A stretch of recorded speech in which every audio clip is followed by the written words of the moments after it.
यो जी हाँ, मैं वही हूँ जो हर सीजन 10 से 15 एनिमे देख के तुमको ये बताने आता है कि नए स्टॉक में कौन सा माल ट्रूली वर्थ इट है। 2025 शुरू हो चुका है और सबसे कड़क माल इसी सीजन में है। कुछ को तुम जानते होगे जैसे LOTM और दान द दान, लेकिन मैं बहुत अंदर तक छानता हूँ। तो ताकोपीज ओरिजिनल सिन जैसे छुपे हुए मास्टरपीसेस भी तुमको बताऊंगा। सो वीडियो को एंड तक देखना और अगर कुछ काम आए तो उस लाइक बटन को भी दबा देना। आइए शुरू करते हैं। पहले फट से रिटर्निंग टाइटल पर नजर डाल लेते हैं। दान द दान सीजन 2 स्टार्ट हो चुका है 4 जुलाई से। इविल आई आर्क सीजन 1 में ही सेटअप हो गई थी और अब फुल ऑन एक्शन मोड चल रहा है एंड आने वाले episodes back to back crazy होने वाले हैं। पर मूवी के नाम पे जो इन्होंने इंडिया का काटा है ना, उसके लिए इनको कभी माफी नहीं मिलेगी। आई एम सरप्राइज्ड कि इस बार ओपनिंग के लिए क्रीपी नट्स को नहीं बुलाया गया बल्कि किसी नए आर्टिस्ट से करवाया है। सॉन्ग का वाइब पिछले से काफी डिफरेंट है, बट आई पर्सनली थिंक कि ये सॉन्ग भी काफी अच्छा है and it also has that दान द दान थिंग।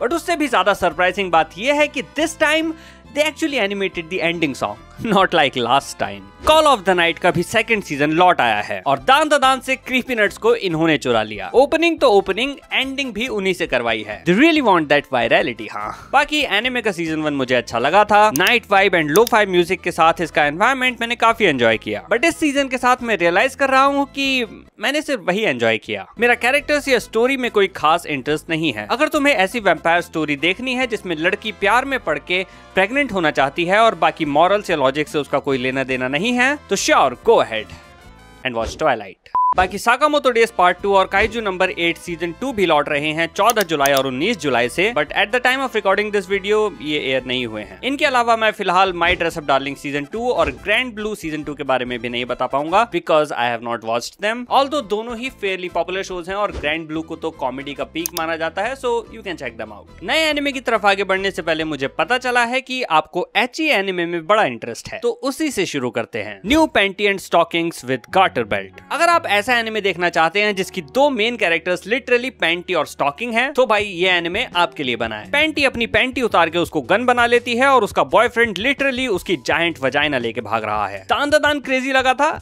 इसके सामने वो भी PG-13 लगेगा। तुम नोटिस करोगे कि इसकी एनिमेशन पॉप ऑफ गर्ल्स जैसी लग रही है, क्योंकि है भी। इस एनिमे को अमेरिकन कार्टून्स की पैरोडी के तौर पर बनाया गया है and it is hilarious. It is hard to believe कि इसे उसी इंसान ने बनाया है जिसने हमें साइबरपंक और गुरिन लगान जैसे शोज दिए हैं। बट आई गेस हिरोयुकी माइशी जैसे टैलेंट की कोई सीमा है ही नहीं। बस हाँ, ये एक सीक्वल है और अच्छा होगा आप इससे पहले इसका सीजन 1 देख लें। दूसरा ठरकी एनिमे आ जाता है वातारी कुन्स XX is about to collapse। XX क्या है वो तो रिवील नहीं हुआ है, but I suspect that it starts with a P and collapses because of harem। Now तो वातारी हमारा सिस्टर पगलू प्रोटैगनिस्ट है। एक दिन उसके बचपन की साइको फ्रेंड सात्सुकी ताचिबाना सडनली उसकी जिंदगी में वापस आ जाती है और उसे एक टाइट स्मूच दे देती है and it was goddamn loud.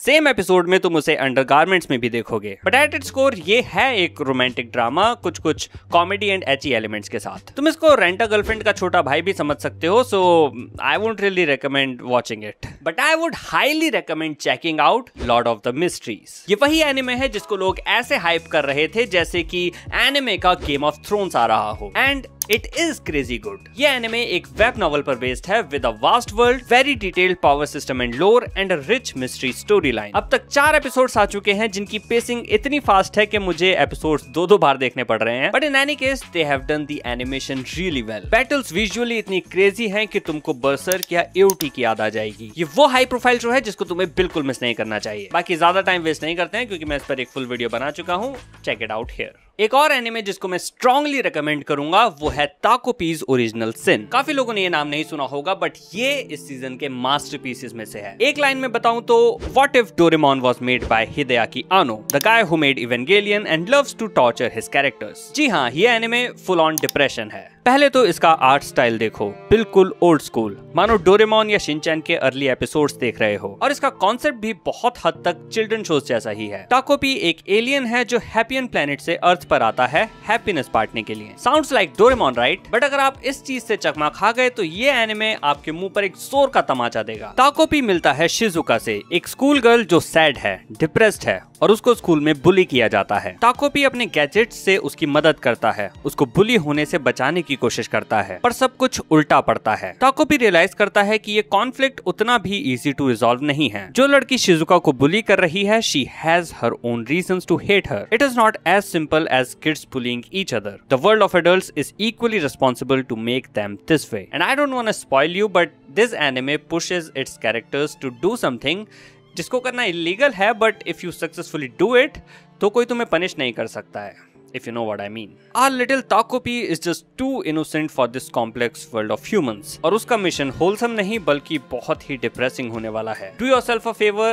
and just check it out. It is worth it. अब जब चीजें इतनी डार्क हो ही गई हैं, तो चलो थोड़ा सा और आगे चलते हैं हॉरर के रास्ते पे। The Summer Hikaru died. मैं एक हॉरर नर्ड हूँ एंड ऑनेस्टली एनिमे में हॉरर मिलना मतलब रेगिस्तान में पानी मिलने जैसा है। I miss those eerie stories set in remote villages जैसे शिकी या समर टाइम रेंडरिंग। इसलिए जब मैंने हिकारू का ट्रेलर देखा था, I was instantly excited to watch it despite the fact कि ये याओई है। जिनको याओई का मतलब नहीं पता है, इसके फर्स्ट एपिसोड ने मुझे बिल्कुल डिसअपॉइंट नहीं किया। The atmosphere, the music, the visuals and a psychological horror story makes it perfect for me. एक दिन हिकारू जंगल में खो जाता है और जब लौटता है तो उसका बॉयफ्रेंड कम लवर रियलाइज करता है कि जो हिकारू वापस आया है वो असल में हिकारू है ही नहीं, उसकी बॉडी को एक पैरासाइट कंट्रोल कर रहा है। पर प्यार इतनी ट्विस्टेड चीज है कि उसको वो भी चलेगा। वो खुश है कि चाहे जैसे भी हो उसका बॉयफ्रेंड उसके पास है। पर फिर टाउन में मर्डर शुरू हो जाते हैं and there is only one suspect. तो सवाल ये है कि क्या मेन कैरेक्टर अपने दोस्त को बचाएगा या फिर इनोसेंट लोगों को। अगर आपको इसमें इंटरेस्ट आया हो तो हो सकता है कि अगले एनिमे में भी आए। Hello teacher नूबे। टेक्निकली ये भी एक हॉरर एनिमे है लेकिन फुल हॉरर नहीं है। ये एनिमे सुपरनैचुरल एलिमेंट्स को कॉमेडी एंड शोनन के साथ प्रेजेंट करता है। So it is basically jujutsu Kaisen but chill. Story एक स्कूल टीचर नूबे की है जो कि एक एग्जॉर्सिस्ट भी है। दिन में वो बच्चों को पढ़ाता है और शाम को उनका भूत उतारता है। आई मीन नॉट लाइक खेल कूद का भूत, एक्चुअल घोस्ट। हर एपिसोड में एक नया मॉन्स्टर या फिर स्पिरिट आती है और नूबे अपने कर्स डीमन हैंड से उसका सामना करता है। ये एक्चुअली एक क्लासिक एनिमे का रीमेक है और इसकी वाइब काफी फन एंड एपिसोडिक है। इफ दैट सूट्स यू तो बिल्कुल चेकआउट करो, but if that doesn't suit you और तुमको बस वायलेंस, गॉर और डार्क टाइप की स्टोरीज ही देखनी है तो ट्राई करो क्लिवाटस। ये एक डार्क फैंटेसी एनिमे है जिसमें इंसान सिर्फ एक छोटे से patch of land continent of Earthia में कन्फाइंड है और बाकी की दुनिया पर मैजिकल बीस्ट का राज है। याद आई ना एओटी की? साउथ के बीस्ट का नाम है क्लिवाटस, जिसको मारने के लिए किंगडम ऑफ हाइडन के हीरोज निकलते हैं जो उसके सामने उतने ही पावरफुल हैं जितना सुपरमैन के सामने बैटमैन। क्लिवाटस पाद भी देगा तो ये लोग मर जाएंगे। क्लिवाटस रियलाइज करता है कि इंसानों के वेपन्स उसके पाद से ज्यादा पावरफुल होने लगे हैं, इसलिए वो इन्वेस्टिगेट करने जाता है और किंगडम ऑफ हाइडन को पूरी तरह से डिस्ट्रॉय कर देता है, काफी ब्रूटली। पर एक मरती हुई औरत उसे टॉकनो jutsu में फंसा के अपने बच्चे को पालने के लिए मैनिपुलेट कर लेती है। अनु, जब तुम क्लिवाटस को दूध पिलाने वाली औरत को ढूंढते हुए देखोगे तो तुमको चूतिया चीज लगेगी, लेकिन अगर तुम इतना डाइजेस्ट कर पाओ तो it is a fairly good show. Art style में नॉस्टैल्जिया है, एनिमेशन सॉलिड है and the anime doesn't shy from brutality. इंसान कितने नीच हो सकते हैं इस मामले में शायद ये तुम्हें विनलैंड सागा की याद दिला दे। वैसे खराब इंसानों से याद आया गचियाकुता। ये इस सीजन का हाई प्रोफाइल एक्शन शोनन है जिसको क्रंचीरोल, सोलो लेवलिंग और काइजू नंबर 8 जैसी ही मार्केटिंग दे रहा है। मुंबई में इसकी स्पेशल स्क्रीनिंग हुई एंड फैंस लव्ड इट। इसमें दुनिया एलीट्स और गरीबों में डिवाइडेड है और दोनों ही इक्वली स्कम्स हैं। ये स्कम्स जब हमारे प्रोटैगनिस्ट रूदो को एक झूठे मर्डर के इल्जाम में एग्जीक्यूट करके लिटरली कचरे के हेल में फेंक देते हैं, he swears revenge on the murderer and on the entire system. इसमें मॉन्स्टर्स हैं, सुपर पावर्स हैं और अगर तुम डेकू जैसे वनीला प्रोटैगनिस्ट से बोर हो गए हो तो रूदो तुमको एक फ्रेशनेस महसूस करवाएगा because he is like the edge lord Bakugo. इसको एनिमेट किया है बोन्स फिल्म्स ने जो कि बोन्स स्टूडियो से ही बना है। Yes, the studio that has animated my hero academia and mob psycho 100, यानी एनिमेशन टॉप क्लास मिलने वाली है। वैसे डार्कनेस थोड़ी सी ज्यादा हो रही हो तो तुमको उसका क्योर भी दे देता हूँ। पेट्स पसंद है? देन डेफिनेटली चेक आउट आमेतो किमितो, एक wholesome show about a mysterious animal जो मेन कैरेक्टर एक रेनी डे में अडॉप्ट करती है। वो डॉग है, कैट है, रकून है, क्या पता, बस क्यूट बहुत है। On top of that he is really smart. वो सारी बातें समझ सकता है, अपना बॉक्स फोल्ड कर सकता है और तो और लिख भी सकता है। वो इसको एक्सप्लेन करेंगे या नहीं ये तो नहीं पता, but I am not complaining because the anime is just so comforting. अगर आपको क्यूट चीजों का शौक है देन गो फॉर इट। लेकिन अगर आप स्ट्रिक्टली एक कैट पर्सन है तो आपके लिए एक परफेक्ट एनिमे है Night of the Living Cat, क्योंकि इसमें कैट्स ही कैट्स हैं। ऑल्दो मेन कैरेक्टर के लिए एक नाइटमेयर है। See, it is a parody anime जो मजाक मजाक बनाता है ज़ॉम्बी अपोकलिप्स का। यहाँ पैंडेमिक नहीं, न्यैंडेमिक है, यानी कि कैट वायरस, जिसके कांटेक्ट में आने पर कोई भी इंसान कैट में बदल जाता है। हमारा प्रोटैगनिस्ट कैट लवर है, लेकिन वो कैट्स को छू नहीं सकता और ना चाहते हुए भी उसे कैट्स पर अत्याचार करने पड़ते हैं, जैसे उन पर पानी डालना।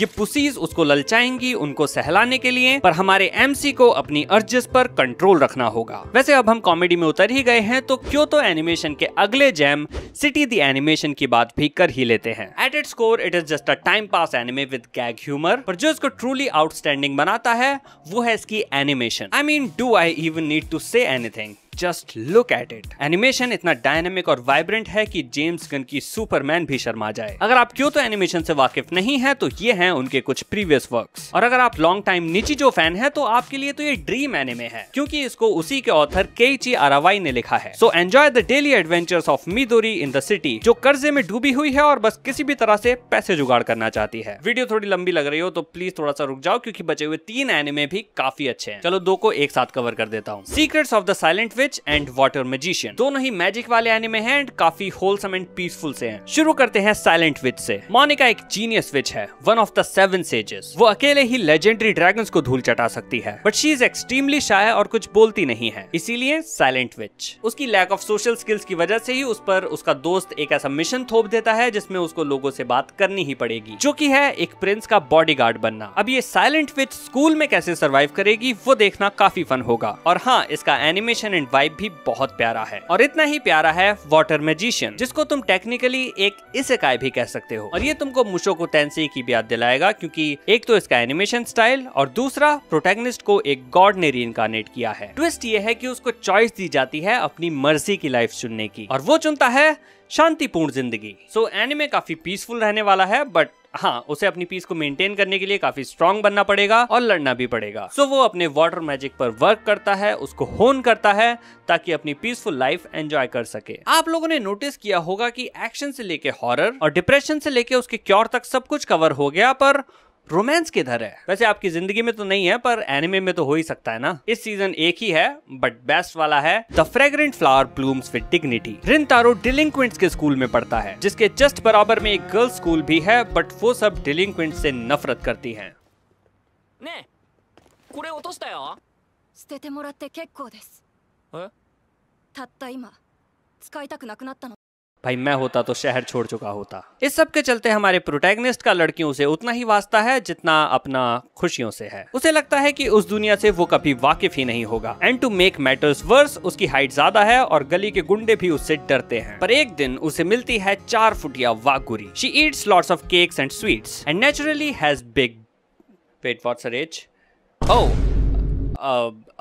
A big heart of course। वो हमारे प्रोटैगनिस्ट की रफ अपीयरेंस के पीछे छुपे काइंड सोल को एक्नॉलेज करती है, और रिंतारो को जिंदगी में पहली बार मिलता है validation. It feels really nice to be appreciated for who you are, specially for the things that were criticised for so long. To have someone loving parts of you that you yourself started to hate completely changes how you view yourself, and so there friendship starts. ये इस season के highest rated shows में से है, और हो भी क्यों ना। It is sweet old romance done right, और इसको वैसे भी रोमांस का किंग क्लोवरवर्क्स बना रहा है। So romance fans are eating good this season. और इसके साथ आई गेस मैंने सब कुछ कवर कर लिया है। कुछ रहेगा वो तो कमेंट्स में लिख देना। देखो, मुझे पता है कि मैं कितने भी अच्छे शोज रेकमेंड कर लूं, पर तुम सब कुछ नहीं देख पाओगे, किसी के भी पास इतना टाइम नहीं होता है। सो मैं तुमको मेरे टॉप पिक्स दे देता हूँ। Takopi's Original Sin, Lord of the Mysteries, The Summer Hikaru Died, The Fragrant Flower Blooms with Dignity and Gachiakuta if you are looking for a shonen. अगर तुम्हारा टेस्ट मेरे टेस्ट से थोड़ा भी मिलता जुलता है तो तुमको ये एनिमे जरूर पसंद आएंगे। जानने से पहले वीडियो को लाइक करना मत भूलना। फिलहाल मैं चलता हूँ, मिलूंगा तुमसे अगली वीडियो में। Bye bye.